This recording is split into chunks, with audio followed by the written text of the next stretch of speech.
আমি মনে করি নেতিবাচক খবরই বটে আমাদের জন্য এবং অনেকের জন্যই। সেটা হলো ভারত বাংলাদেশের ট্রান্সশিপমেন্ট সুবিধা বাতিল করে দিয়েছে। ট্রান্সশিপমেন্ট সুবিধা মানে হলো যে আমরা যখন আমাদের এখান থেকে কোনো একটা পণ্য নেপাল বা ভুটানে পাঠাতাম স্থল সীমান্ত দিয়ে, তখন সেটা আমরা ভারতের ভূমি ব্যবহার করে পাঠাতাম, মানে ভারতের ওপর দিয়ে যেতাম। এগুলোকে আপনারা নিশ্চয়ই জানেন, তবে আমি একটু ছোটো করে বলি। এখানে অনেক ধরনের সুবিধা আছে, দুটো প্রতিবেশী দেশের মধ্যে থাকে। একটা হলো ট্রানজিট সুবিধা, একটা হলো ট্রান্সশিপমেন্ট সুবিধা, একটা হলো করিডোর সুবিধা, এরকম অনেক কিছু থাকে।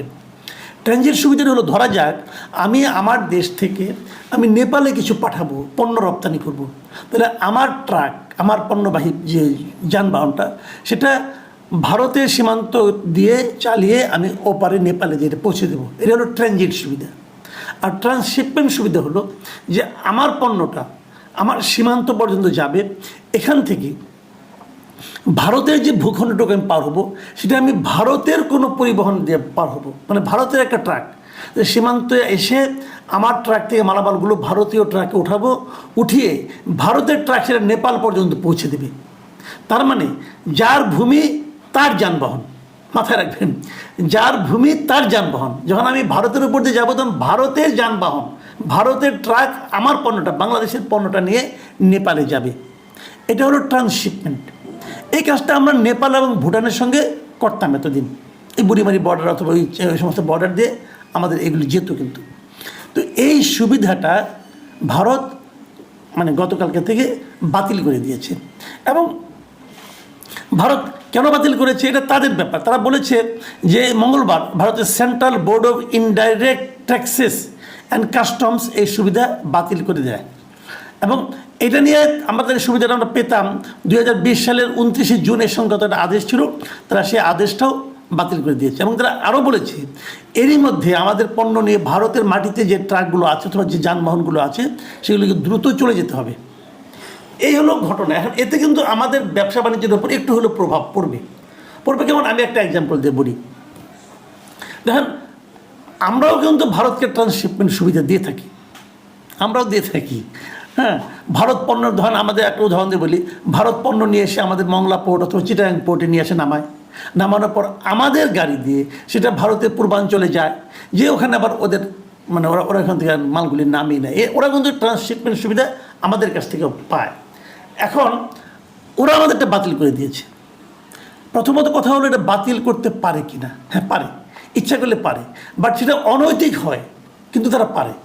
অনৈতিক কীরকম, যে WTOর একটা নিয়ম আছে, মানে বিশ্ব বাণিজ্য সংস্থা, এদের একটা নিয়ম আছে। নিয়মটা হলো গিয়ে যে যদি স্থল বেষ্টিত হয় কোনো দেশ, মানে চারিদিকে যে স্থল দ্বারা বেষ্টিত হয়, সেই দেশগুলোর, তার প্রতিবেশী দেশগুলো তাকে ট্রানজিট অথবা ট্রান্সশিপমেন্ট সুবিধা দিতে বাধ্য, এটা নিয়ম। এখন আমরা কিন্তু টোটালি স্থল বেষ্টিত নই, আমরা আমাদের একদিকে কিন্তু আপনার সমুদ্র আছে, কাজে আমরা একদম স্থল বেষ্টিত নই। কিন্তু ভুটান, নেপাল এরা কিন্তু স্থল বেষ্টিত দেশ, মানে এদের অন্য কোনো দিকে যাওয়ার উপায় নাই। অতএব তাদেরকে আপনি যখন আপনি আমার ট্রান্সশিপমেন্ট সুবিধা বাতিল করে দিলেন, মানে বাংলাদেশ যদি নেপালে কোনো পণ্য পাঠাতে চায়, ভুটানে কিছু পাঠাতে চায়, তাহলে আপনি আমাকে বাতিল করে দিলেন, কিন্তু পাশাপাশি কিন্তু আপনি ভুটানকেও অথবা নেপালকেও সেই সুযোগ থেকে বঞ্চিত করলেন। এটা আপনি পারেন না আইন অনুযায়ী। কিন্তু আইন যদি কেউ না মানে আপনি কী করবেন? যেমন উজানের নদী, যে আন্তর্জাতিক যে নদীগুলো, মানে যে নদীগুলো একাধিক দেশের উপর দিয়ে যায়, তাহলে উজানের যে দেশ আছে তারা কিন্তু সেই নদীর পানি প্রবাহে কোনো বাধা সৃষ্টি করতে পারবে না, এটা আন্তর্জাতিক নিয়ম। ভারত তো প্রতিদিনই করছে। না মানলে আপনি কী করবেন? না মানলে আপনি কিছু করতে পারবেন না, কিন্তু করাটা উচিত নয়। এটা হলো বেসিক ফর্মুলা। এখন ভারত এই কাজটা কেন করলো? এটা করার মাধ্যমে ভারতের কী লাভ হলো? ভারতের, কারণ আমাদের ট্রান্সশিপমেন্ট হলে কিন্তু ভারতেরও লাভ আছে, কারণ ওখানে ভারতের যানবাহন ব্যবহৃত হচ্ছে, ওখানে একটা ফিও দেওয়ার ব্যাপার আছে, কাজে ভারতের কিন্তু কিছু ইনকামই হতো। কিন্তু ভারত সেই ইনকামটাকে মানে আপনার না নিয়ে ওটাকে নষ্ট হয়ে যাবে জেনেও তারা কিন্তু এরকম একটা করলো। এবং এটা করার মাধ্যমে এতটুকু অন্ততপক্ষে প্রমাণ হলো যে ভারত আমাদের সঙ্গে আর আগের মতো সুসম্পর্ক রাখতে চাচ্ছে না। ভারত অবশ্য বলছে যে তাদের যারা রপ্তানিকারক আছে তারা নাকি বলেছিল যেন আমাদের ট্রান্সশিপমেন্ট বাতিল করা হয়, মানে তারা হয়তো আমরা না গেলে, আমরা যদি ভুটানে কোনো পণ্য পাঠাতে না পারি, নেপালে কিছু পাঠাতে না পারি, তাহলে হয়তো ভারত থেকে সেগুলি যাবে। এবং ভারতের ব্যবসায়ীদের লাভ হবে। এই কারণে ভারতের ব্যবসায়ীদের দিক থেকে একটা দাবি ছিল বলে বলা হয়ে থাকে। সেটা হতে পারে, কিন্তু প্রশ্নটা হলো আপনি তো বিশ্ব বাণিজ্যের একটা নিয়ম নীতি আছে, সেই নিয়ম নীতিকে লঙ্ঘন করে এই কাজটা আপনারা করতে গেলেন কেন? বিষয়টা কিছুই না। বিষয়টা হলো আপনাদের মাথায় রাখতে হবে যে ভারত ইদানিং আমাদের সঙ্গে সে আগের সম্পর্কটা আর বজায় রাখছে না। আমাদের দেশের কেউ পর্যটনের জন্য ভারত যেতে পারছে না। ভারত তাদের ট্যুরিস্ট ভিসা বন্ধ করে দিয়েছে। এখন যদি বলেন কেন দিয়েছে, দিতেই পারে, যে কোনো রাষ্ট্রের অধিকার আছে। আমি দেবো না, আমার ইচ্ছা আমি দেবো না, আপনার সঙ্গে আমার সম্পর্ক ভালো না, আপনার দেশের লোকজনকে আমি আমার দেশে চাই না, হতে পারে। অথবা আপনার দেশের লোকজন আমার জন্য ঝুঁকিপূর্ণ, হতে পারে। অথবা আপনারা আমাকে গালাগালি করেন, আপনাদের আমি যেতে দিব না, এটাও হতে পারে। এখন কোনটা হয়েছে আমি জানি না, কিন্তু কিছু একটা হয়েছে, সেই জিনিসটা আমরাও বুঝতে পারি। আমাদের হাসিনা সরকার চলে যাওয়ার পর কোনো সন্দেহ নাই ভারত দুঃখিত হয়েছে। সেই দুঃখের একটা বহিঃপ্রকাশ হতে পারে। আমরা বলতে পারবো না আসলে কী হয়েছে, সুনির্দিষ্টভাবে বলার তো কোনো সুযোগ আমাদের নাই। কিন্তু একটা জিনিস তো বুঝি যে ভারত এরই মধ্যে অফিসিয়ালি ভারতের সেনাপ্রধানও একবার বলেছেন যে একটা গণতান্ত্রিক সরকার যখন আমাদের এখানে আসবে তখন তাদের সঙ্গে তাদের সম্পর্কটা ভালো হবে। আমাদের এই বর্তমান সরকারকে ওনারা গণতান্ত্রিক মনে করেন না, এবং মনে না করার প্রচুর কারণ আছে। আসলে এটা গণতান্ত্রিক সরকার না। আমরা দাবি করি এটা বিপ্লবের মাধ্যমে, গণ-অভ্যুত্থানের মাধ্যমে গঠিত হয়েছে, কিন্তু এটা তো গণতান্ত্রিক সরকার নয়। জনগণের ভোটে তো এই সরকার হয়নি। কাজে তারা যদি বলে যে এটা গণতান্ত্রিক সরকার নয়, আপনি কিন্তু যুক্তি দিয়ে তাদের কথাকে বাতিল করে দিতে পারবেন না।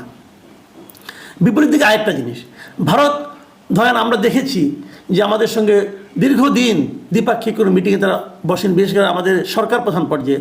সর্বশেষ তারা বসলো এই বিমস্টেক সম্মেলনকে কেন্দ্র করে। সেখানে দুই পক্ষের নেতারা একসঙ্গে বসেছিলেন, নরেন্দ্র মোদী এবং ডক্টর ইউনূস বসেছিলেন। সেটা নিয়েও নানা কিছু হয়েছে, কিন্তু নানা কিছু কি হয়েছে সেই সম্মেলনের পর সেখানে কী কী আলাপ হয়েছে সেটা নিয়ে আমাদের পক্ষ থেকে যে বিবৃতিগুলি প্রচার করা হয়েছে, আমাদের প্রধান উপদেষ্টা যিনি প্রেস সেক্রেটারি তার বক্তব্য যখন প্রচারিত হয়েছে বিভিন্ন পত্রপত্রিকায়, সেই বক্তব্য কিন্তু ভারতীয় মিডিয়াগুলো খুব ভালোভাবে নেয়নি। বলেছে এটা একটু দুষ্টামিপূর্ণ বক্তব্য, এটা রাজনৈতিক উদ্দেশ্য প্রণোদিত, রাজনৈতিক প্রভাবিত বক্তব্য, এগুলো তারা কিন্তু বলেছে।